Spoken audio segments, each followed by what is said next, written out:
Good morning to all masters from India, and good day for all the masters of the whole of the world.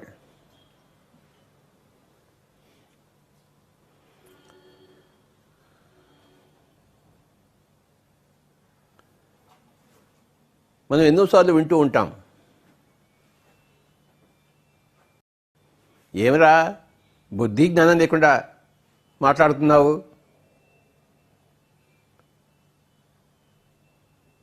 ఏమిట్రా బుద్ధి జ్ఞానం లేకుండా వ్యవహరిస్తున్నావు అంటాం.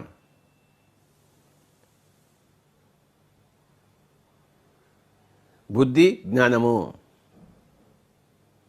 2 words, 2 పదాలు మనం ఉపయోగిస్తాం.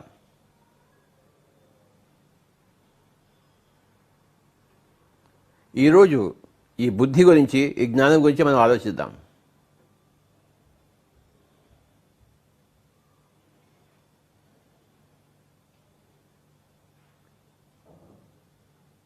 మనకి 5 వేళ్ళు ఉన్నాయి. 2ని చూపించడానికి ఏ 2 వేళ్ళు చూపిస్తాం మనం? ఈ 2 వేళ్ళు చూపిస్తామా? ఈ 2 వేళ్ళు చూపిస్తామా? ఈ 2 వేళ్ళు చూపిస్తామా? ఈ 2 వేళ్ళు చూపిస్తామా? ఈ 2 వేళ్ళే చూపిస్తాము.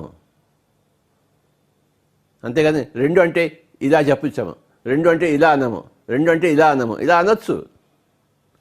కానీ ఈ వేళ్ళు మనం ఉపయోగించాం. 2 అంటే ఈ 2 వేళ్ళే ఉపయోగిస్తాము. ఎప్పుడు ఈ 2 వేళ్ళే ఉంటాయి 2 అన్నప్పుడు.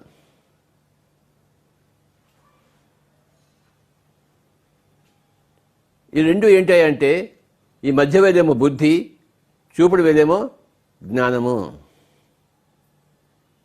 2 ఉండాలి మనకి, ఒకటి బుద్ధి, 2 జ్ఞానము. మై డియర్ ఫ్రెండ్స్, నోరు ఇప్పినప్పుడల్లా ఈ 2తో కలగలిపి నోరు ఇప్పాలి.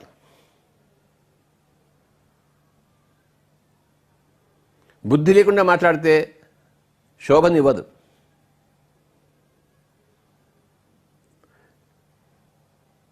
జ్ఞానం లేకుండా మాట్లాడితే అందం ఉండదు.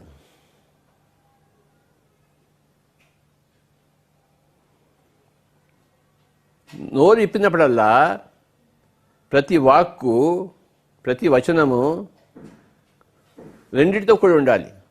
బుద్ధి ప్లస్ జ్ఞానము.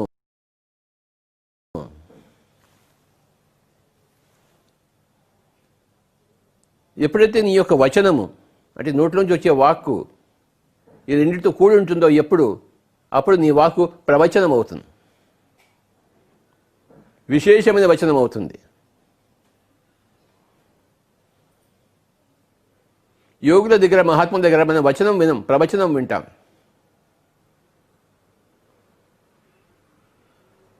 ఈ 2ట్లో ఏది లోపించినా, లేదా 2 లోపించినా అది వచనం కాదు. అది వచనమే కానీ ప్రవచనం కాదు.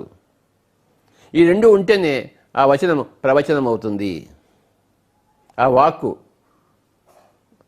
ఆ ప్రవచనం అవుతుంది. సో 2 ఉండాలి ఎప్పుడు మన ప్రతి వాక్కులోనూ. అప్పుడు అతను ప్రవక్త అవుతాడు, గొప్ప వక్త అవుతాడు, విశేషమైన వక్త అవుతాడు. ఆ వచనం విశేషమైన వచనం అవుతుంది, ప్రవచనం అవుతుంది.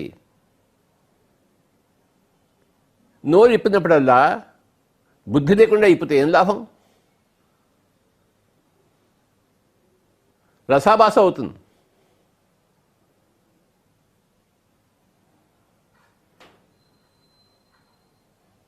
రాళ్ళు తీసుకుని కొడతారు అందరూ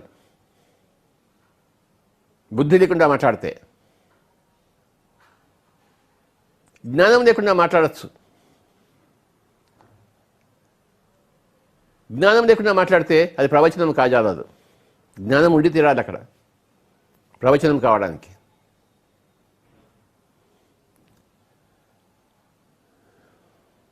బుద్ధికి జ్ఞానానికి తేడా ఏమిటి?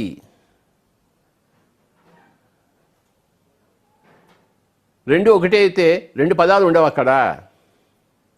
2 వేరు పంథాల్లో ఉన్నవి కనుక 2 వేరు పదాలు ఉపయోగించబడ్డాయి. బుద్ధి అనేది జ్ఞానం ఒకటి.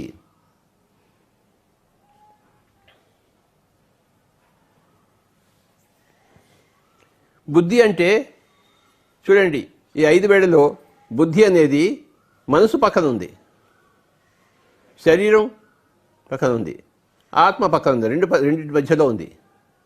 బుద్ధి మధ్యలో. సహదేవుడు, నకులుడు, అర్జునుడు, భీముడు, శ్రీకృష్ణుడు, ధర్మరాజు. బుద్ధి అనేది మధ్యలో ఉండేది. అంటే ఇటు ప్రాపంచికం, ఇటు ఆధ్యాత్మికం, ఈ రెండింటి మధ్యలో ఉండేది. ప్రపంచకాన్ని దృష్టిలో పెట్టుకునేది, ఆధ్యాత్మికాన్ని దృష్టిలో పెట్టుకునేది. కానీ ఈ చూపుడు వేలు కేవలం ఆధ్యాత్మికము. బుద్ధి కలిగి మాట్లాడాలంటే ఈ 2 దృక్పథాలు చేర్చుకుని మాట్లాడాలి. నేను కొన్ని ఉదాహరణలు ఇస్తాను.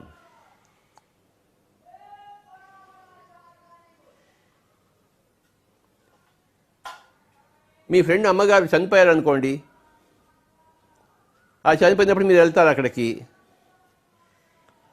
ఒళ్ళు దగ్గర పెట్టుకుని మాట్లాడాలి. అక్కడ ఎక్కువ వేదాంతం పనికిరాదు. అందరూ పోయేవారే, మీ అమ్మ కూడా పోతుందిలే అని మాట్లాడితే ఏమైనా బాగుంటుందా? బాగుండదు.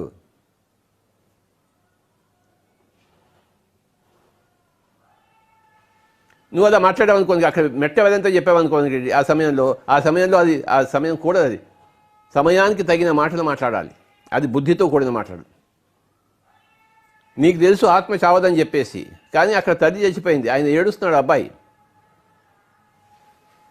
నువ్వు పోయి గమ్మును కూర్చుని రావాలి, అంతేగాని అక్కడ నువ్వు నీ యొక్క విశేషమైన వార్త అక్కడ అనవసరం, అసంబద్ధం, అసంగతం.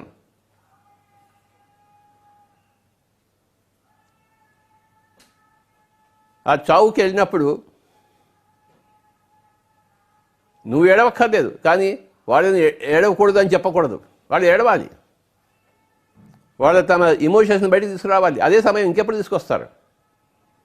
నువ్వు ఏడవకూడదు, ఏడిస్తే నువ్వు వెధవ్వి అని వేదాంత భాషలో చెప్పాడు కదా అని ఈ లెక్చర్లను దంచకూడదు. లెక్చర్లను దంచితే నీకు బుద్ధి లేదు, నీకు సరిగా మాట్లాడడం చేత కాదు.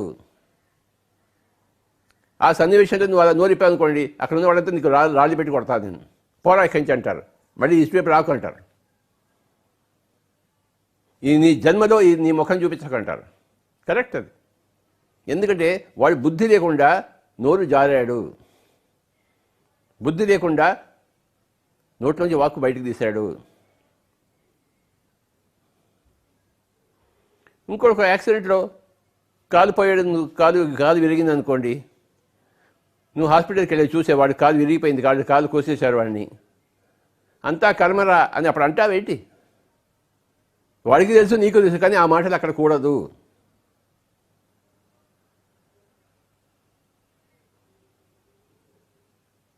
నువ్వేదో విధవ కర్మ చేస్తుంటావు కనుక నీ కాలు పోయింది అంటావేంటి? నీకు తెలిసిన నోరు నుంచి ఆ మాట రాకూడదు. తెలుసు వాడికి ఏదో వాడు చేసిన కర్మ బట్టే వాడికి వచ్చింది, కానీ నువ్వు ఆ మాట మాట్లాడకూడదు. ఎప్పుడు ఆ మాటలు మాట్లాడాలి? నువ్వు ఒక మెడిటేషన్ సెంటర్ క్లాస్కి వెళ్ళినప్పుడు, ఒక సత్సంగం జరుగుతున్నప్పుడు, నువ్వు చేసిన కర్మ నీకు తెలుస్తుంది, అప్పుడు అవన్నీ చెప్పాలి. అంతేకాని ఈ కాలు విరిగినప్పుడు వాడు ఏడుస్తుంటే లబోదీపం అంటుంటే హాస్పిటల్కి వెళ్ళి వాడిని చూసి నీకు బాగా అయిందిలే, నీకు జరగవలసిందే జరిగిందిలే అని అంటే ఏమైనా బాగుంటుందా? వాడు మళ్ళీ వాడి ఛాయలకి తన ఇంటికి రానివాడు, వాడు ఉట్టి వెధవవాడు అంటాడనమాట. అంటే ఎప్పుడు ఏది ఎలా మాట్లాడాలో అప్పుడు అది అలా మాట్లాడాలి. నీకు విశేషమైన పాండిత్యం ఉండొచ్చు. మన మెడిటేషన్ క్లాసుల్లో మన కొంతమందికి మనం మైకులు ఇస్తాం, వాడు ఇంకా మైక్ వదలకుండా వాడి గురించి వాడు సోది చెప్పుకుంటూ పోయాడు అనుకోండి, ఆడియన్స్ అంటే ఏమంటారు, వీడికి బుద్ధి జ్ఞానం లేదురా, వీడు మైక్ ఇవ్వటం లేదు. చూశారు?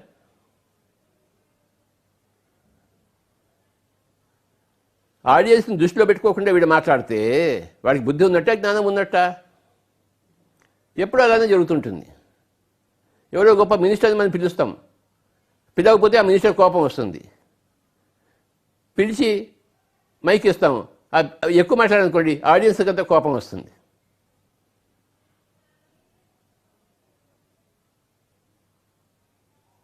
ఆ మినిస్టర్కి తెలియదు, ఏం మాట్లాడాలో తెలియదు. మినిస్టర్ కదా వాడు, పెద్ద పొలిటికల్ లీడర్.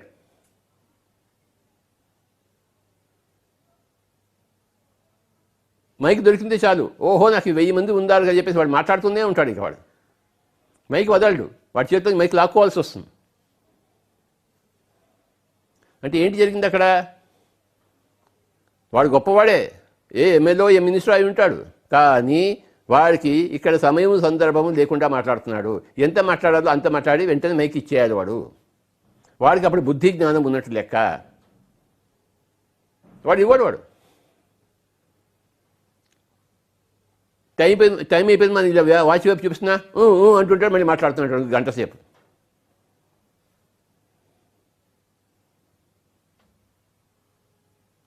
ఆ తర్వాత ఆడియన్స్ అంతా వచ్చి వీడిని తిడుతుంటారు ఆర్గనైజర్ని. పోయి వాడి చేత ఎందుకు ఇచ్చారా, మాకు మేము మీకోసం వచ్చాను కదా, మీరు ఆ అబ్బాయిని ఎందుకు చేత మాట్లాడిచ్చారు అంటారు. చూసారా? మనకేమో ఆ మినిస్టర్ కావాలి, ఆ ఎమ్మెల్యే కావాలి, కానీ ఎంత కావాలి? ఇంతే కావాలి, ఇంత కాదు. ఇంత ఉండవలసిన చోట ఇంత ఉందనుకోండి, వాడి బుద్ధి జ్ఞానం లేదు.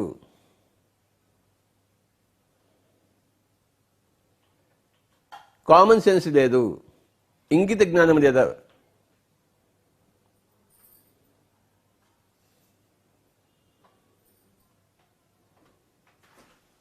తెలియనివి తెలిసినట్టు మాట్లాడుతుంటాడు పాండిత్యం ప్రదర్శించడానికి. వాడికి బుద్ధి జ్ఞానం లేదు. తెలియకపోతే తెలియదని చెప్పాలి, తెలిస్తే తెలుసని చెప్పాలి. దాని పేరు జ్ఞానము. ఎంత మాట్లాడాలో అంతే మాట్లాడాలి, దాని పేరు బుద్ధి. బుద్ధి జ్ఞానం రెండు కలిపి ఉండాలి నోరు ఇప్పినప్పుడల్లా. ముఖ్యంగా మైక్ ముందర నోరు ఇప్పినప్పుడు, ఒక 1000 మంది ముందు కూర్చున్నప్పుడు.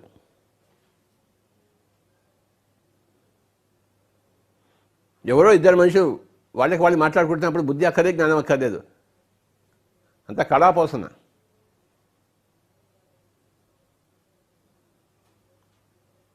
ఉబుసుపోక కబుర్లు, గాసిప్కి ఏ బుద్ధి జ్ఞానం అక్కర్లేదు. కానీ ఒక సభలో ఒక మైక్ ముందర మాట్లాడుతున్నప్పుడు ఒళ్ళు దగ్గర పెట్టుకుని మాట్లాడాలి.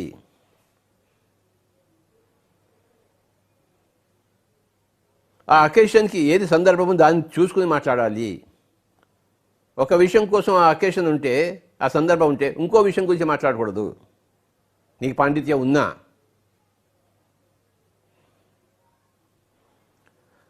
సమయానికి తగు మాటలాడనే, సమయానికి తగు మాటలాడనే, సమయానికి తగు మాటలు మాట్లాడని. చూసారా? త్యాగరాజ కీర్తి, పంచరత్న కీర్తనలో ఒక కీర్తన. సమయానికి తగు మాటలాడేనే.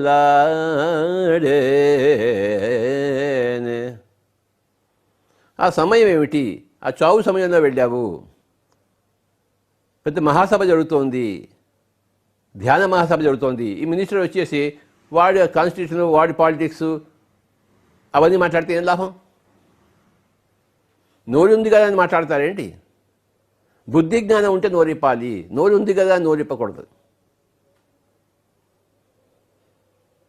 అసహ్యంగా ఉంటుంది, చండాలంగా ఉంటుంది.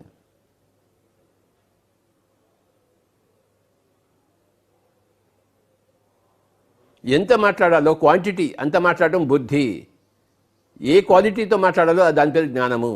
ఆ క్వాంటిటీ ప్లస్ క్వాలిటీ. క్వాలిటీ అనేది జ్ఞానము, క్వాంటిటీ అనేది బుద్ధి. ఒక 10 మంది మాట్లాడాలి సభలో, ఒకటే అరగంట తీసుకున్నాను అనుకో, మిగతా వాళ్ళు ఏం మాట్లాడతారు? ఆ సభలో తోపులాట వస్తుంది, మైక్ లాక్కుంటారు. ఏమైనా బాగుంటుందా?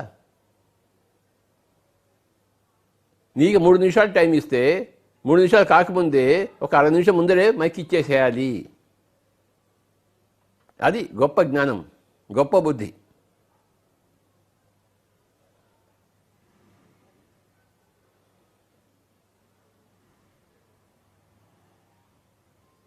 ఒక మీటింగ్ జరుగుతోంది, 10 మంది మీటింగ్, కంపెనీ మీటింగ్ జరుగుతోంది, మంత్లీ మీటింగ్, యాన్యువల్ మీటింగ్, 10 మంది ఉంటారు, ప్రతి నెల మీటింగ్ జరుగుతుంటుంది.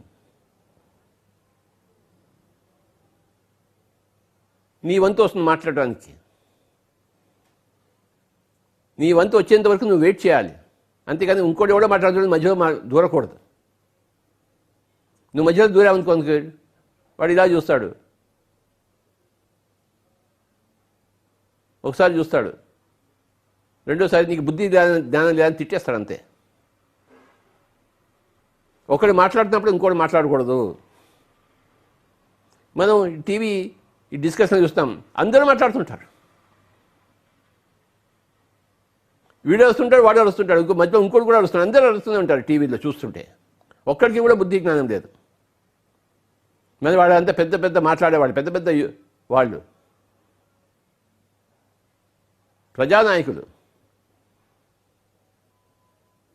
అంటే ఒక్కడికి కూడా బుద్ధి జ్ఞానం లేదు, కానీ వాళ్ళు మాట్లాడుతున్నారు. ఒకడు మాట్లాడుతుంటే ఇంకోటి వీడు తిడుతూనే ఉంటాడు, వాడు కూడా వీడిని తిడుతూనే ఉంటాడు. ఎవడు ఏం చేస్తున్నాడో, ఎవడే మాట్లాడాలో ఎవరికి అర్థం కాదు. ఎందుకంటే అంత గోలగోల, పాండమోనియం. ఒకడు మాట్లాడిన తర్వాత కంప్లీట్ చేసిన తర్వాత ఇంకోటి నోరు ఇప్పాలి. అంతవరకు వాడు వేచి ఉండడు, వెంటనే రియాక్ట్ అయిపోతుంటాడు. ఎవడైతే వెంటనే రియాక్ట్ అయిపోతుంటాడో వాడికి బుద్ధి లేదు, జ్ఞానం లేవు.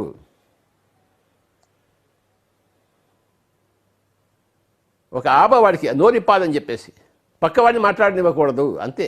అదే వాడు రాంగు, నేను రైటు, ఎప్పుడు అదే గోల. వాడు రాంగు, నేను రైటు, నాకు అన్నీ తెలుసు, వాడికి ఏమీ తెలియదు.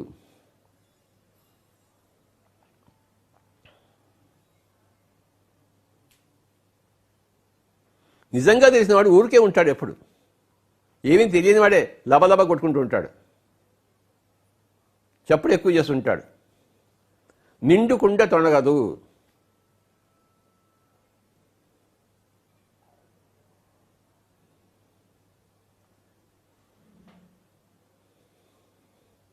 వీణ వాయించేటప్పుడు నేర్చుకుని వాయిస్తామా, ఇష్టం వచ్చినట్టు చేతులు అలా దాని తబలాగా వాయిస్తామా? ఇందో అది తబలా కాదు, అది వాయించడానికి. తబలా ఉందనుకోండి, ఇష్టం వచ్చినట్టు వాయిస్తామేంటి? దానికి ఒక పద్ధతి ఉంది, తబలా నేర్చుకోవాలి, అప్పుడు తబలా వాయించాలి. లేకపోతే తబలా విద్వాంసుడు నీ చేతి వేడిన తబలా మీద ఉండనివాడు. అది పవిత్రమైన ఇన్స్ట్రుమెంట్, అది సంగీతం. ఆ వీణని ముట్టుకోవాలంటే, తబలాని ముట్టుకోవాలంటే నువ్వు ఎన్నో పూజలు చేసి ఉండాలి, ఎన్నో ప్రార్థన చేసి ఉండాలి. అప్పుడే నువ్వు దాని దగ్గర కూర్చోవడానికి నీకు అర్హత సంపాదించుకోవాలి. చూడాలి, దానికి నమస్కారం పెట్టాలి. దాంతో ఆడుకుంటావేంటి? అదేం ఆట వస్తువా? క్రికెట్ బ్యాట్ ఏంటి అది? ఒక తబలా వాయించడానికి, ఒక వీణ మీటడానికి ఎంతో భక్తి, శ్రద్ధ ఇవన్నీ ఉండాలి. అలాగే నోరు ఇప్పడానికి ఎంతో శ్రద్ధ, భక్తి ఉండాలి. ఎంతో శ్రద్ధతో నోరిప్పాలి, ఎంతో భక్తితో నోరిప్పాలి. ఆషామాషి వ్యవహారం కాదు నోరిప్పడము. ఒక వీణ మీటడము, ఒక తబలా మీద ఒక సౌండ్ ధ్వని తీసుకురావడము ఆషామాషి వ్యవహారాలు కాదు. తగుదునమ్మా అని నోరిప్పుతాం మనం. రామచంద్ర, అవేం నోరులో అవే నోరిప్పడాలో. చెవులు తట్టుకోలేవు.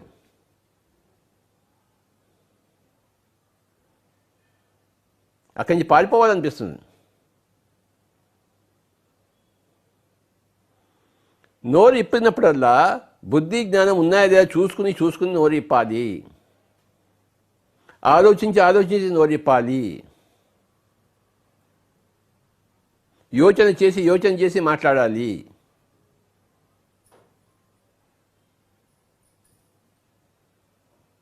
అందరి లాభం కోసం నువ్వు నోరిప్పాలి. అందులో నీ లాభం కూడా కొంత ఉండవచ్చు, తప్పేమీ లేదు. కానీ మిగతా వాళ్ళందరూ నాకు అనవసరం, నా లాభమే నేను చూసుకుంటానంటే అది కుదరదు. అది వాడికి నోరు ఇప్పడం చేత కాదు. వాడు ఎంతసేపు వాడు సొంత డబ్బా కొట్టుకోవడం కోసమే వాడు వస్తుంటాడు. 24 గంటలు వాడి డబ్బా వాడే కొట్టుకుంటూ ఉంటాడు. నోరు ఇప్పినప్పుడల్లా నాకు ఇన్ని కొమ్ములు ఉన్నాయి, నాకు ఇంత పొడుగు తోక ఉందని చెప్పేసి. పక్కవాడే దృష్టించి వాడు ఆలోచించాడు. పక్కవాడే దృష్టించి ఆలోచిస్తే నీకు జ్ఞానం ఉన్నట్టు, బుద్ధి ఉన్నట్టు.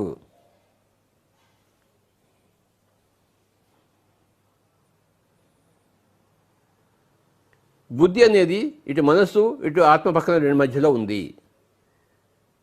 అందరి మనస్సులు గ్రహించి మాట్లాడాలి. తర్వాత ఆత్మ పదార్థంతో కూడి ఉండి మాట్లాడాలి. స్పిరిచువాలిటీ ఉండాలి నీ మాటల్లో. అప్పుడు ప్రవచనం అవుతుంది. నీ మాటల్లో కేవలం మానసికమైన ప్రాపంచిక విషయాలే ఉన్నాయి, కానీ ఆత్మపరమైన విషయాలు లేవనుకోండి, నువ్వు బుద్ధితో మాట్లాడుతున్నావు నిజమే, కానీ జ్ఞానం లేదు నీకు.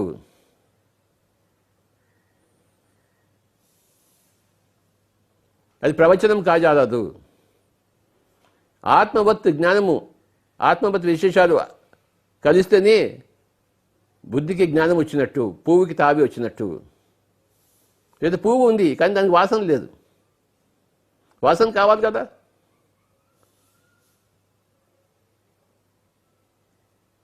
ఆ వాసనే జ్ఞానము. భగవద్గీతలో ఇలా ఉంది, బైబిల్లో ఇలా ఉంది, మొహమ్మద్ ప్రవక్త ఇలా చెప్పాడు ఖురాన్లో, అని అవన్నీ చెప్పడమే జ్ఞానము. మా తండ్రి గారు మా అమ్మగారు ఇలా చెప్పారని చెప్పి అదంతా కూడాను బుద్ధి.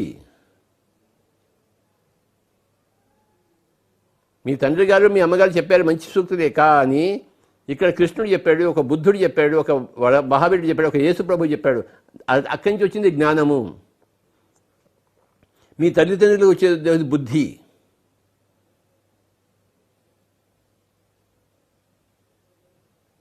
మాట్లాడేటప్పుడు బుద్ధి ఉండాలి, జ్ఞానం రెండూ ఉండాలి. ఏమిరా బుద్ధి జ్ఞానం దేవరా అంటారు అన్నమాట. ఎందుకు అందరూ? తప్పకుండా అంటారు. బుద్ధి జ్ఞానం రెండు ఉన్నాయనుకోండి, ప్రవక్త అండి, ఆయనకేం నోరు ఇప్పితే చాలు ముత్యాలు జల్లులు వస్తుంటాయి, వైడ్యూర్యాలు మరకతాలు దొరుకుతూ ఉంటాయి, చిల్ల పెంకులు లేవు, రాళ్ళు లేవు. నోరు ఇప్పితే సంగీతం వస్తుంది, అపస్వరాలు రావు, సుస్వరాలు వస్తుంటాయి అని అందరూ ఆ చుట్టూ చేరుతారు. నోరు మంచిదైతే ఊరు మంచిది. ఈ మంచిది అంటే ఏంటంటే బుద్ధి జ్ఞానం రెండు ఉంటే అది మంచిది. కేవలం బుద్ధి ఉంటే అది గొప్పదవుతుంది కానీ మంచిది కాదు. జ్ఞానం ఉంటేనే అది మంచిది అవుతుంది. మన వాక్కులు గొప్పగాను ఉండాలి, మంచిగాను ఉండాలి, సర్వకుశ లోపరిగా ఉండాలి. నోరు ఇప్పినప్పుడల్లా బుద్ధి జ్ఞానం కలిగి ఉండాలి మై డియర్ ఫ్రెండ్స్. ఈ బుద్ధి జ్ఞానం ఎవరు నేర్పిస్తారు? ఎక్కడ దొరుకుతుంది మనకి? స్కూల్లో దొరుకుతుందా? వ్యాపారంలో దొరుకుతుందా? పంట పొలాల్లో దొరుకుతుందా? ఎక్కడ దొరుకుతుంది మనకి? మన ఇంట్లో దొరుకుతుందా? ఇంట్లో పండితులు ఉంటే కొద్దిగా దొరుకుతుంది. విశేషంగా ఈ బుద్ధి జ్ఞానం ఎక్కడి నుంచి వస్తాయంటే మన ధ్యాన సాధన నుంచి వస్తాయి. మన ధ్యాన సాధన పట్ల భక్తి శ్రద్ధ ఉండాలి మనకి. ధ్యానంలో మన మనసు మూగబోతుంది, నోరు మూగబోతుంది. 3 గంటల సేపు ధ్యానం చేసి అప్పుడు నోరు ఇప్పాలనుకోండి, నోటి నుంచి అన్ని బుద్ధిపూర్వకమైన మాటలు, జ్ఞానపూర్వకమైన మాటలు వస్తాయి. ధ్యాన సాధన లేదు, మౌనం లేదు. ఎక్కడి నుంచి వస్తుంది బుద్ధి జ్ఞానం? మౌనం నుంచి బుద్ధి వస్తుంది, ధ్యానం నుంచి జ్ఞానం వస్తుంది.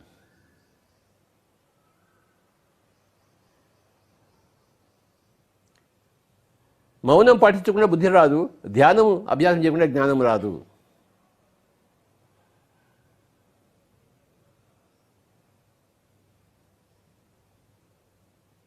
ఆధ్యాత్మిక సాధనలో ఉన్నవాడు ఫస్ట్ మునిగా మౌనంగా ఉండడం నేర్చుకోవాలి. చెప్పింది వినాలి,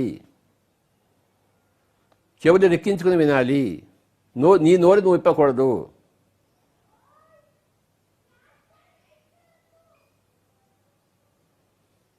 నువ్వు పండితుడు అయిన తర్వాత మాస్టర్ అయిన తర్వాత నోరు ఇప్పవచ్చు.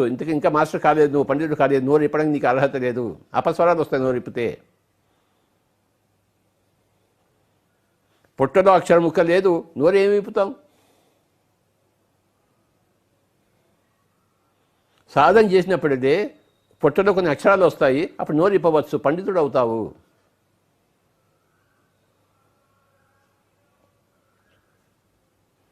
నీ మాటలు సమయానికి తగినట్టు ఉంటుంది, సందర్భానికి తగినట్టు ఉంటాయి, విరోచితంగా ఉంటాయి, సర్వకుశ లోపలిగా ఉంటాయి, అందరికీ లాభించేలా ఉంటాయి నీ వాక్కులు. సకల దేశకాల పరిస్థితుల్లోనూ ఆచరింపదగినవి ఉంటే దాని పేరు జ్ఞానం అంటాం. బుద్ధి పలానా దేశము, పలానా కాలము, పలానా పరిస్థితికి సంబంధించింది. సకల దేశకాల పరిస్థితులకు సంబంధించిన జ్ఞానము.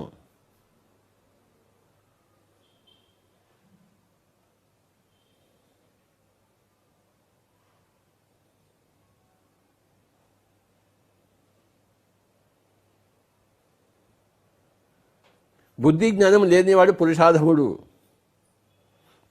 బుద్ధి ఉన్నవాడు పురుష మధ్యముడు, బుద్ధి జ్ఞానం రెండు ఉన్నవాడు పురుషోత్తముడు.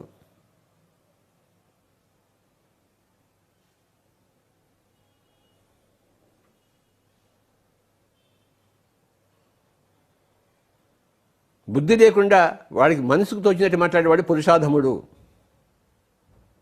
బుద్ధితో మాట్లాడేవాడు, అందరి యొక్క మనసులను గ్రహించి మాట్లాడేవాడు బుద్ధి ఉన్నవాడు.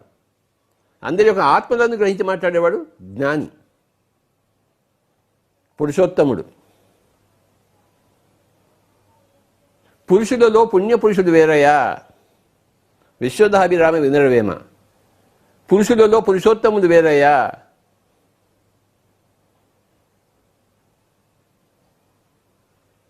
పురుషాధములు, పురుష మధ్యములు, పురుష ఉత్తములు. ఈ రెండు వేడు శరీరము మనస్సు ఉంది, దాంతో మాట్లాడేవాడు పురుషాధములు. మనసు బుద్ధితో మాట్లాడేవాడు పురుష మధ్యములు. బుద్ధి ఆత్మ పదార్థము జ్ఞానంతో మాట్లాడేవాడు పురుషోత్తములు.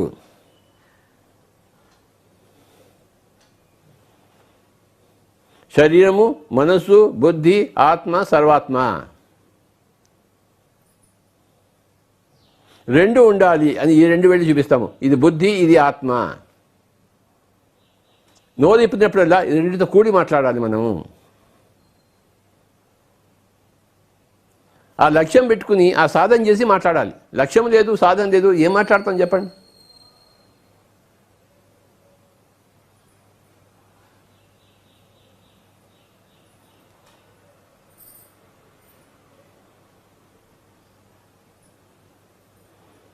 కొంతమంది చూశాను మైక్ మాట్లాడే వాళ్ళ దగ్గర,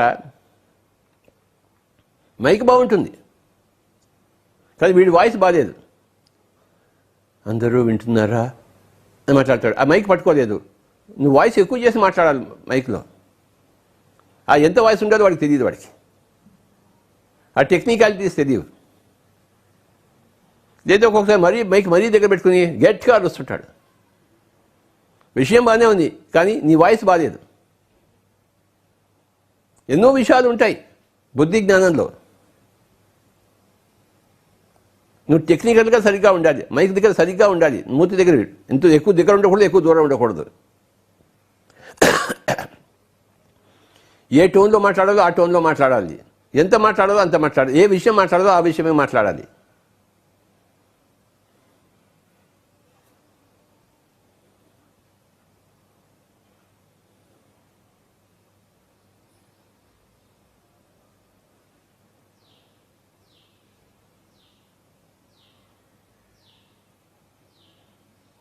ఒకసారి హైదరాబాద్లో 1960s అనుకుంటాను, నిజాం కాలేజ్ గ్రౌండ్స్లో పెద్ద మీటింగ్ జరిగింది. చాలామంది వచ్చారు. ఎవరబ్బా వచ్చింది అని నేను వెళ్ళాను. హైదరాబాద్లో నిజాం కాలేజ్ గ్రౌండ్స్లో ఒక అతను హిందీలో మాట్లాడుతున్నాడు బ్రహ్మాండంగా.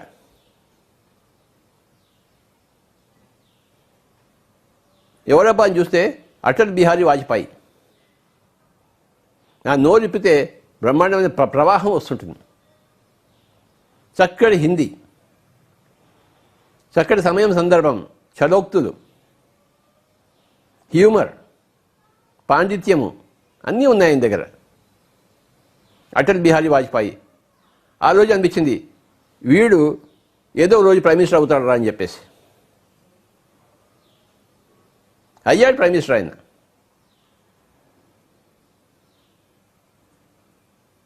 తెలిసిపోతుంది మనకి ఆ క్వాలిటీ ఏంటో.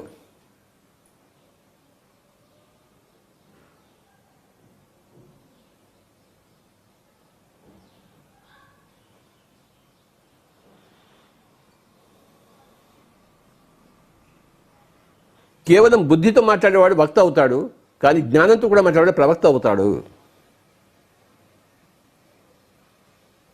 కేవలం బుద్ధితో మాట్లాడితే అది వచనం అవుతుంది, జ్ఞానంతో కూడా కూడి ఉంటే అది ప్రవచనం అవుతుంది.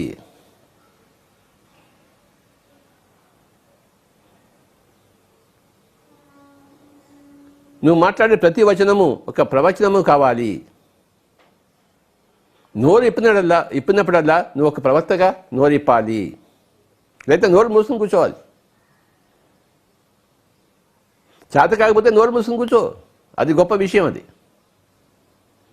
చేతనైతేనే నోరు ఇప్పు.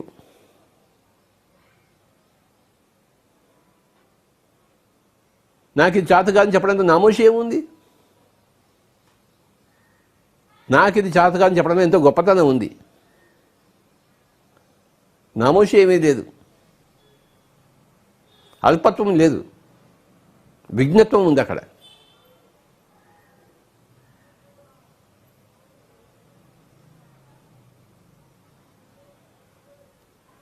బుద్ధి ఎక్కడి నుంచి వస్తుంది? జ్ఞానం ఎక్కడ వస్తుంది? బుద్ధిమంతులతో తిరిగితే బుద్ధి వస్తుంది, జ్ఞానవంతులతో తిరిగితే జ్ఞానం వస్తుంది, సంగీతజ్ఞులతో తిరిగితే సంగీతం వస్తుంది, రచయితలతో తిరిగితే ఆ రచనా సామర్థ్యం వస్తుంది, క్రికెట్ మాస్టర్స్తో తిరిగితే క్రికెట్ వస్తుంది, స్విమ్మింగ్ వాళ్ళతో తిరిగితే స్విమ్మింగ్ బాగా వస్తుంది, ప్యాకెట్ రాయలతో తిరిగితే ప్యాకెట్ ఆడటం బాగా వస్తుంది, బాగా తాగే వాళ్ళతో తిరిగామనుకోండి బాగా తాగుతాం, ఆ కళలో నేర్పరవుతాం, దొంగలతో తిరిగితే దొంగ అవుతాం మనం. కనుక బుద్ధిమంతులతో తిరిగితే బుద్ధి వస్తుంది, జ్ఞానవంతులతో తిరిగితే జ్ఞానం వస్తుంది. మనకి రెండు కావాలి, బుద్ధి జ్ఞానము.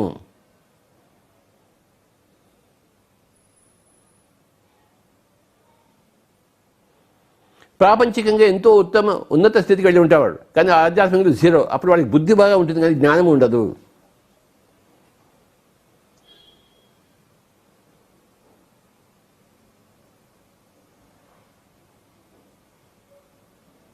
బుద్ధి జ్ఞానం రెండు ఉండాలి.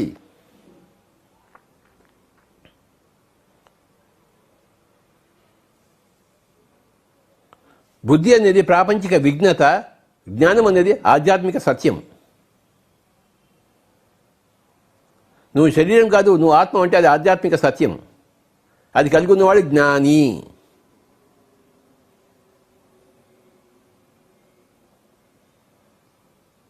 భగవద్గీత అనే పుస్తకం అది బుద్ధికి సంబంధించింది కాదు, జ్ఞానానికి సంబంధించింది.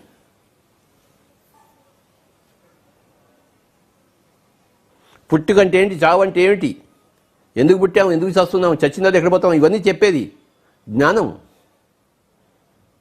హతోవా ప్రాప్స్యసి స్వర్గం, నువ్వు చచ్చిపోయేవా నువ్వు స్వర్గానికి వెళ్తావోయ్. ఆయనకు స్వర్గం ఉందని తెలుసు ఆయనకి. నీకు కనపడింది ఆయనకి కనపడింది, నువ్వు చెప్పలేనివి ఆయన చెప్తున్నాడు.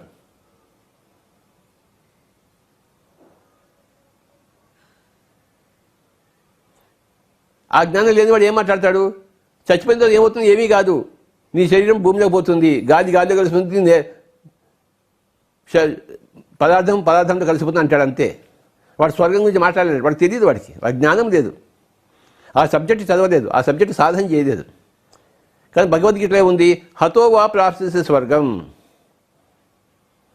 నువ్వు చనిపోతే స్వర్గానికి వెళ్తావు. అయి జిత్వా వా భోక్ష్యసే మహీం, నువ్వు గెలిచావు అనుకోండి ఈ రాజ్యానికి రాజు అవుతావు. తస్మాత్ ఉత్తిష్ట కౌంతేయ యుద్ధాయ కృత నిశ్చయ, కనుక లే అర్జున, నువ్వు దిగాలు పడి కూర్చున్నావు, నువ్వు లేయి, యుద్ధం చేయి, కృత నిశ్చయంతో చేయి అంటే ఆ సమయం సందర్భకి బద్దంకి అన్నీ చెప్పాడు. తర్వాత అన్ని దేశకాల పరిస్థితులకు సంబంధించిన ఆ జ్ఞానం కూడా ఇచ్చాడు. రెండు ఇచ్చాడు ఆ యొక్క సందర్భంలో, ఆ యొక్క శ్లోకంలో. హతోవా ప్రాప్స్యతే స్వర్గం అన్నప్పుడు ఆ జ్ఞానాన్ని ఇచ్చాడు.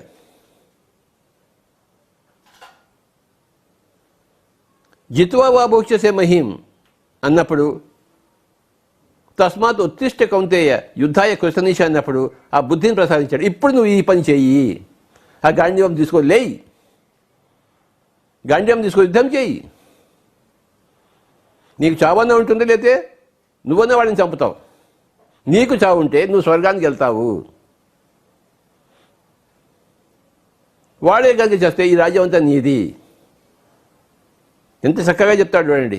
అంటే ఒకటే శ్లోకంలో బుద్ధి జ్ఞానం రెండు ఇస్తాడు ఆయన. ఆయన మహాపురుషోత్తముడు.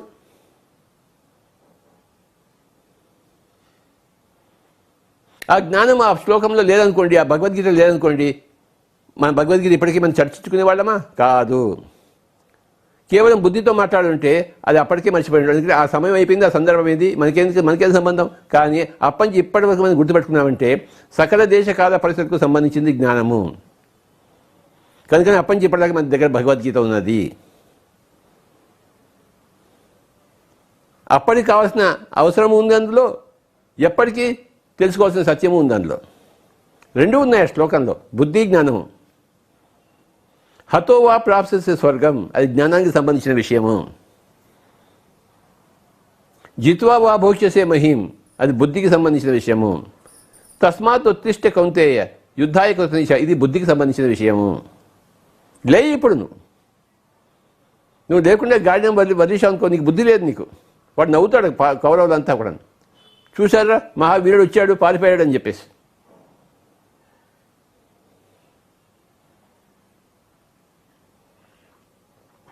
నోరు ఇప్పినప్పుడల్లా ఈ రెండు విషయాలు ఉండాలి, బుద్ధి ప్లస్ జ్ఞానము.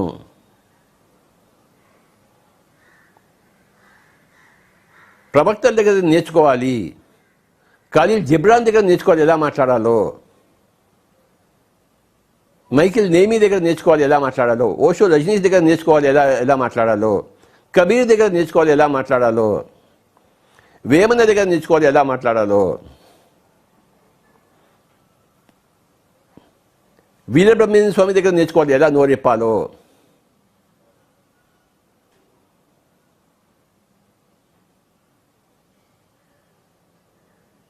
ఊరికే నోరిప్పేస్తామేమిటి?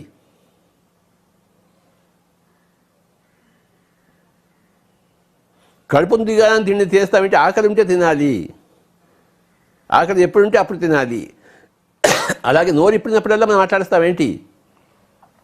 అవసరం ఉన్నప్పుడు నోరు ఇప్పాలి, ఎంత ఇప్పాలో అంత ఇప్పాలి, ఎలా ఇప్పాలో అలా ఇప్పాలి. ఆ నోరు ఇప్పినప్పుడల్లా రెండు విషయాలు ఉండాలి, బుద్ధి ఉండాలి, జ్ఞానం ఉండాలి.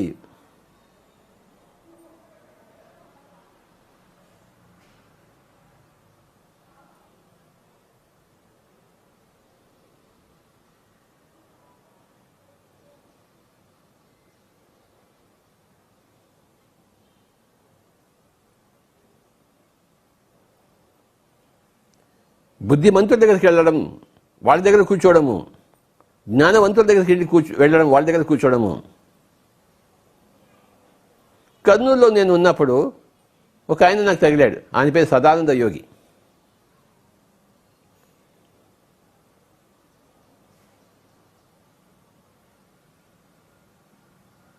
భౌతికంగా ఆయన ఒక ముసలాయన అంతే. ఒక చిన్న లాడ్జ్లో ఒక మంచం మీద పడుకున్నాడు. ఆయన దగ్గరికి వెళ్ళాము. ఎందుకు వెళ్ళాం ఆయన దగ్గర? ఆయన అఖండమైన జ్ఞానం ఉంది ఆయన దగ్గర, అందుకోసం వెళ్ళాం.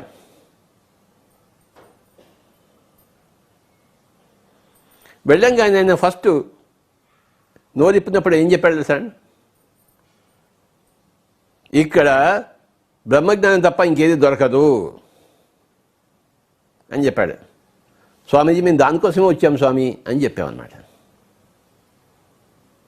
ఓహో అలాగా, లేకపోతే ఎందుకు వెళ్తారు యోగుల దగ్గరికి? నా కొడుక్కి ఉద్యోగం ఇవ్వండి, మా అమ్మాయికి పెళ్లి కావాలండి, నాకు ఇల్లు కట్టాలండి, నాకు లోన్ కావాలండి, తలకాయ పొందండి, తీసేయండి, కడుపుతో పడి, ఇలా బ్రహ్మజ్ఞానం అది ఒక్కటి దొరికి ఇంకేది దొరకదని చెప్పాడు ఆయన. దానికోసమే వచ్చాము స్వామి అన్నాము, దానికోసం వెళ్ళాము. అక్కడ 2.5 సంవత్సరాలు ఆయన దగ్గర ఉన్నాను నేను, సదానంద యోగి గారి దగ్గర.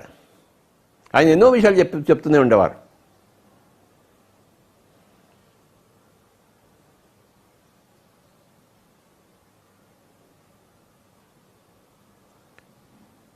ఆ విషయం కోసమే వెళ్ళాం ఆయన దగ్గరికి. ఆయన దగ్గర అదే దొరుకుతుంది కనుక దానికోసమే వెళ్ళాం, అదే సంపాదించుకొని వచ్చాం. 200 సంవత్సరాలు ఆయన దగ్గర కూర్చుని సంపాదించుకున్నాం. నాతో పాటు ఇంకో 3.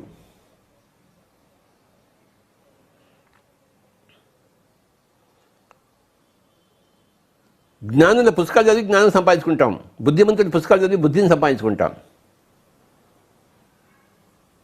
జ్ఞానుల సాంగత్యం చేసి జ్ఞానం సంపాదించుకుంటాం, బుద్ధిమంతుల సాంగత్యం చేసి బుద్ధి సంపాదించుకుంటాం.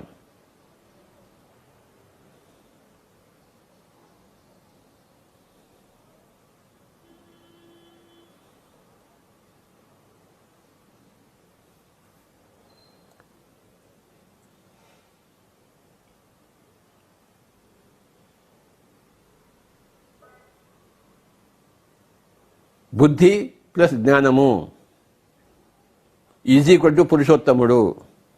కేవలం బుద్ధి = బుద్ధిమంతుడు, పురుష మధ్యముడు. బుద్ధి లేదు, జ్ఞానం లేదు, పురుష అధముడు. ఇవి ఈక్వేషన్స్. ఎవడు కనపడిన మనిషి మనం విభజించవచ్చు, వీడు పురుష అధముడు, వీడు పురుష మధ్యముడు, వీడు పురుషోత్తముడు అని చెప్పేసి.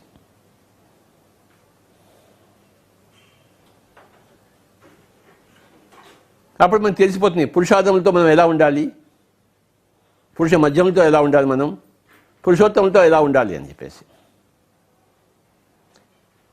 ఎవరితో ఎలా వ్యవహారం ఉండాలో మనకు తెలిసిపోతుంది. పురుషాధముడు నోరు చెప్తుంటాడు, నాయన మళ్ళీ రా నాయన అంటాం, పంపిస్తామని. వాడిని మాట్లాడనివ్వం. పురుష మధ్యముడు వస్తాడు, వాడు ఏదో మాట్లాడుతుంటాడు, వాడికి జ్ఞానం లేదు, వాడి జ్ఞానం అక్కర్లేదు వాడికి. ఒక 2 ముక్కలు మాట్లాడి సరే నాయన అంటాం. పురుషోత్తముడు వస్తాడు, మనం మాట్లాడం, వాడి మాటలు వింటాం మనం. చూసారా?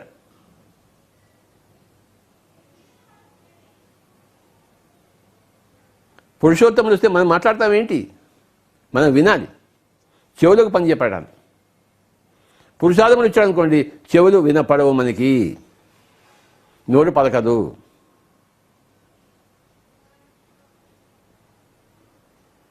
మనం మాట్లాడడం వాడితో ఎంతసేపు మాట్లాడినా మన సమయం వ్యర్థం. మన దగ్గర ఉన్న వనరులు బూడిదలో పోసిన పన్నీరు అవుతాయి. పురుష మధ్యముడు వస్తే కొంత మాట్లాడతాం, ఎక్కువ మాట్లాడడం. వాడు ఆ కొంత మాటలో వాడు విన్నాడా సరే, లేకపోతే నాయన ఓకే నాయన, ఇంకా కొంచెం బుద్ధి జ్ఞానం సంపాదించుకుని జ్ఞాన కోరికతో రా, నువ్వు పిపాసుతో రా, జిజ్ఞాసుగా రా అంటాం. పురుషోత్తముడైన వాడితో హాయిగా ఉంటుంది. ఎంతసేపైనా మాట్లాడుకుంటాం, ఎంతసేపైనా కలిసి ఉంటాం. ఎందుకంటే ఇద్దరు పురుషోత్తములే.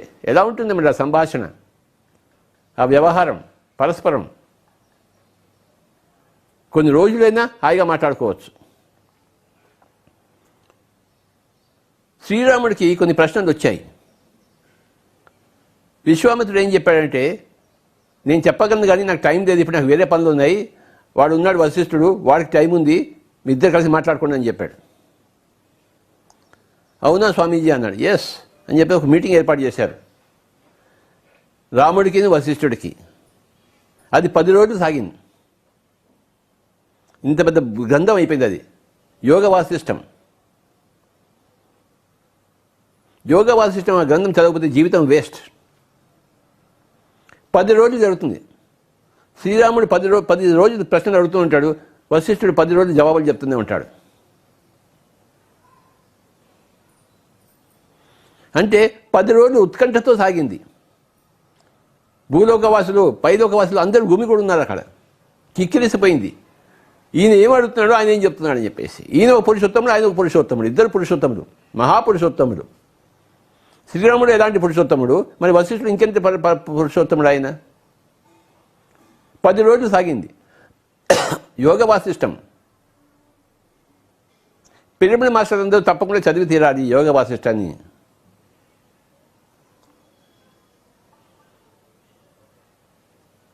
శ్రీ సముద్రాల లక్ష్మణయ్య గారు రాసి ఉన్నారు దాన్ని చక్కటి తెలుగులో. చదవకపోతే ఏం లాభం? 10 రోజుల సంవాదం, ఒక 30,000 శ్లోకాలు ఉన్నాయి. భగవద్గీతలో 700 అయితే యోగ వాసిష్టంలో 30,000 శ్లోకాలు ఉన్నాయి. ఎంత బాగుంటుంది తెలుసా? అంటే ఇద్దరు పురుషోత్తములు మాట్లాడుకున్నప్పుడు అన్ని రోజులు మాట్లాడుకోవచ్చు. వాళ్ళకి ఉపయోగకరం, విన్నవాడికి ఉపయోగకరం, చూసిన వాడికి ఉపయోగకరం. అది ఆ యొక్క అద్భుతమైన సంఘటన.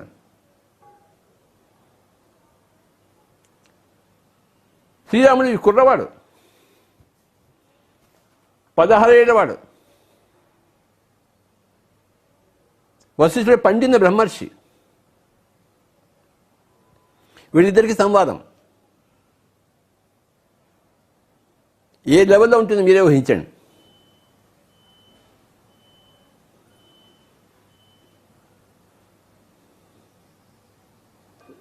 ఈరోజు ఆ యోగ వాసిష్టానికి నమస్కారాలు చెప్పుకుంటూ, ప్రణామాలు చెప్పుకుంటూ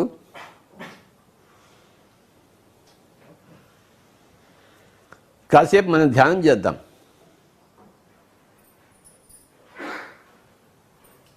ఆ శ్రీరాముడి దగ్గర, ఆ శ్రీ వశిష్ఠుడి వాళ్ళ దగ్గర మనం ఉన్నాము. ఇప్పుడు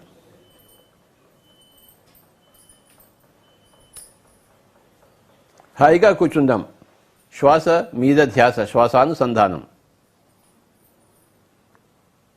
ఎవరూ కళ్ళు తెరవద్దు.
ఎవరూ కళ్ళు తెరవవద్దు.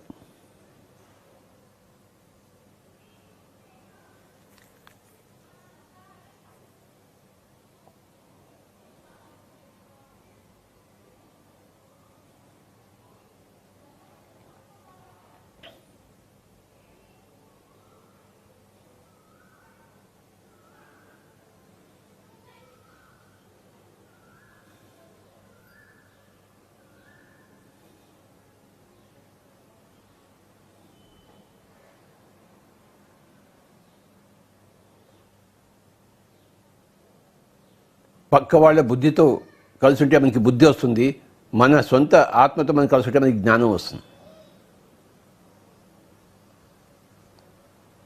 సజ్జన సంగత్యం ద్వారా, స్వాధ్యాయం ద్వారా బుద్ధి వస్తుంది, ధ్యానం ద్వారా జ్ఞానం వస్తుంది. My dear friends, be with your breath. ఎవరూ కళ్ళు తెరవరాదు. శ్వాస మీద ధ్యాస, శ్వాసానుసంధానం.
Be with your breath. Normal, natural, easy, soft, simple, tender, peaceful, tranquil breath.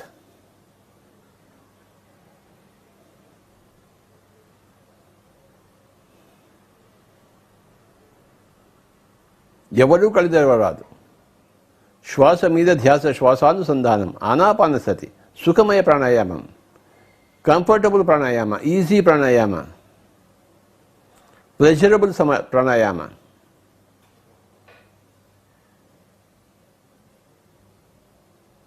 Continuous pranayama. Be with the breath. Unbroken pranayama. Simply attune to your breath. Attend to your breath. Rivet your attention to the breath, my dear friends. Normal, natural breath.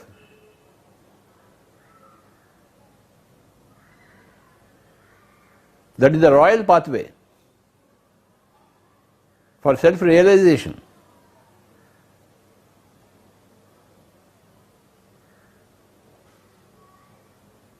రాజమార్గము. రాజయోగానికి రాజమార్గము ఆనాపానసతి. ఆత్మ రారాజు కావడానికి ఆ రాజయోగానికి రాజమార్గము ఆనాపానసతి.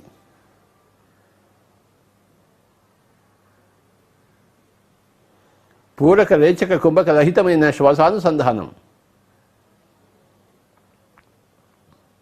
ఏ మంత్రము లేదు, ఏ తంత్రము లేదు, ఏ యంత్రము లేదు my dear friends. Just be with your breath.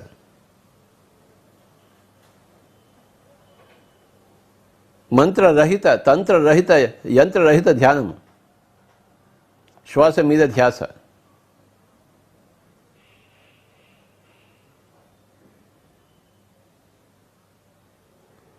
తంత్రరహిత అంటే తనువుకు సంబంధించింది కాదు, మంత్రరహిత అంటే మనసుకు సంబంధించింది కాదు.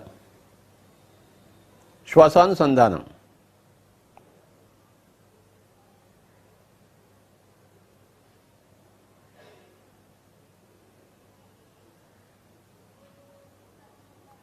సుఖమయ ప్రాణాయామం.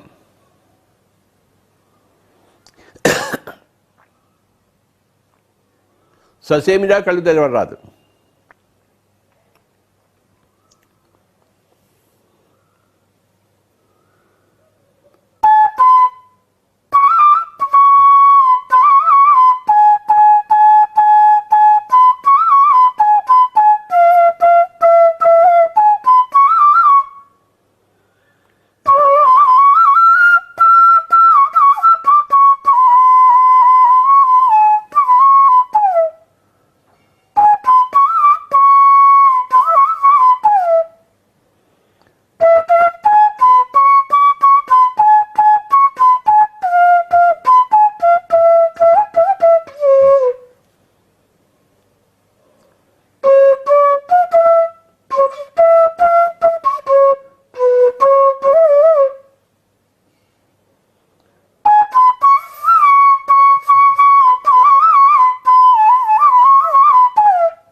ఆఖరి ఒక్క నిమిషం.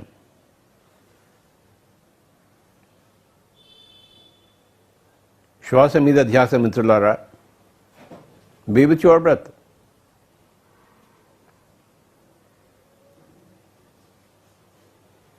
ఆఖరి ఒక్క నిమిషం.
Final 20 seconds.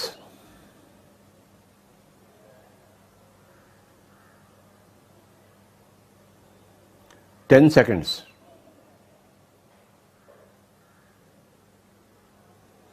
9, 8, 7, 6,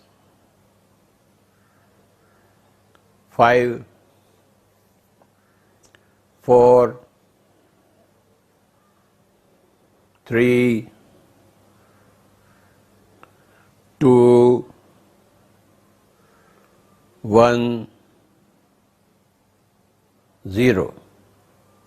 మెల్లిగా రెండు చేతులను రెండు కళ్ళ మీద పెట్టుకుందాం. 5 seconds.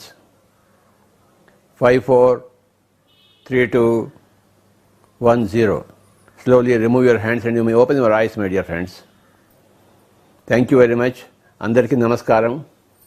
అయితే ఈరోజు ఒక చిన్న అనౌన్స్మెంట్ ఉంది, అందరికీ చేయాలి. నేను ఒక మంచి శుభవార్త, గొప్ప వార్త.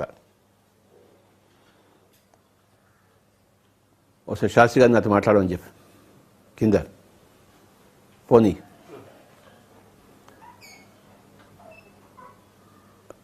నిన్న సాయంత్రం రాత్రి 9 గంటలకి నేను అమెరికాలోని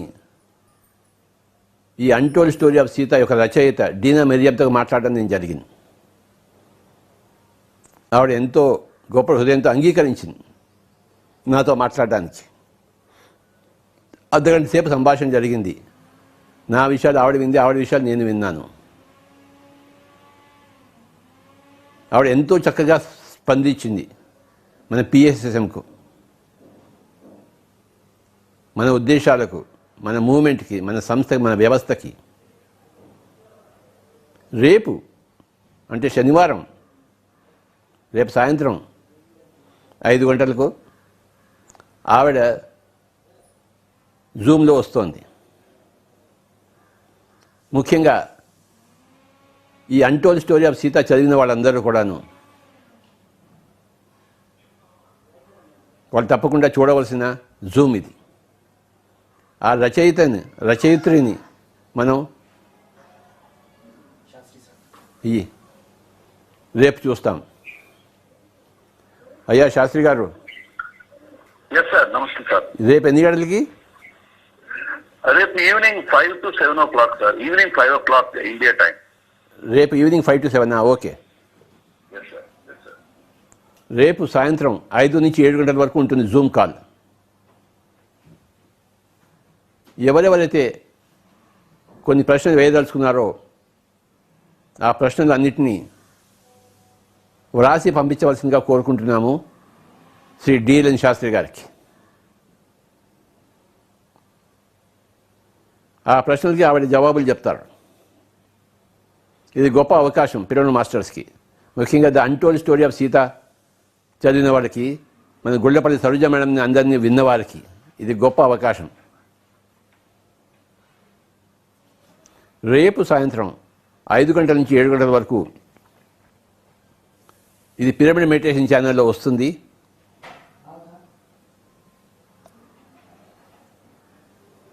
అందరూ తప్పకుండా ఈ స్పెషల్ ప్రోగ్రాం చూడండి.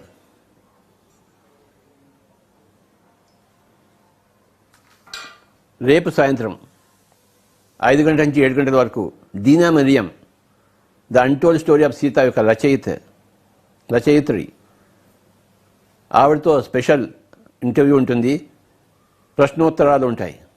అయ్యా నవకాంత్, రేపు పిఎంసీలో ఉంటుందా ఇది? ఇక్కడ వచ్చి కూర్చొని చెప్పు. పిఎంసి ఆన్లైన్ టీవీలో అన్టోల్డ్ స్టోరీ ఆఫ్ సీత రచయిత్రి, ఈ మధ్యగా పిరమిడ్ మాస్టర్లు మరియు ప్రపంచం అంతా ఎంతో మెచ్చిన పుస్తకం అన్టోల్డ్ స్టోరీ ఆఫ్ సీత. మన పిఎంసి ఛానల్లో కూడా ఆస్ట్రేలియా నుంచి మేడం ద్వారా లైవ్ ఇవ్వడం జరిగింది. చాలా అద్భుతమైన రెస్పాన్స్ వచ్చింది అన్టోల్డ్ స్టోరీ ఆఫ్ సీతాకి. అన్టోల్డ్ స్టోరీ ఆఫ్ సీత రచయిత్రి గారు నిన్న పత్రి గారితో మాట్లాడడం జరిగింది. అలాగే శాస్త్రి గారితో, పరిమళ పత్రి గారితో, అందరితో అద్భుతంగా నిన్న జూమ్ కాల్ మాట్లాడడం జరిగింది. ఆవిడతో నిన్న శాస్త్రి గారు టైం తీసుకోవడం జరిగింది అన్టోల్డ్ స్టోరీ ఆఫ్ సీతపై. ఎవరైనా జూమ్లో జాయిన్ అయ్యి మీకున్న క్వశ్చన్స్ ఏమైనా ఉంటే ఆ పుస్తకంలోంచి మీరు అడగడానికి, ఆ మేడంతో ఇంటరాక్ట్ అవ్వడానికి ఇంగ్లీష్లో సంభాషణ ఉంటుంది. కాబట్టి దాన్ని పిఎంసి ఛానల్లో కూడా లైవ్ ఇవ్వడం జరుగుతుంది. రేపు 5 నుంచి 7 వరకు అందరూ ఆ జూమ్ లైవ్ని ప్రత్యక్ష ప్రసారం ద్వారా పిఎంసీలో చూడొచ్చు. మీరు పంపించిన ప్రశ్నలు అక్కడ చదవబడతాయి, ఆ ప్రశ్నకు ఆవిడ సమాధానం చెప్తుంది. అంతేకాని మీరు డైరెక్ట్గా జూమ్లో వాళ్ళకి ప్రశ్నలు వేయరు. మీ ప్రశ్నలు మీరు పంపించండి, జూమ్లో అంతా వినండి, చూడండి. ఇది సంగతి. రేపు సాయంత్రం 5 to 7, 5 గంటల నుంచి 7 గంటల వరకు. అందరికీ నమస్కారం.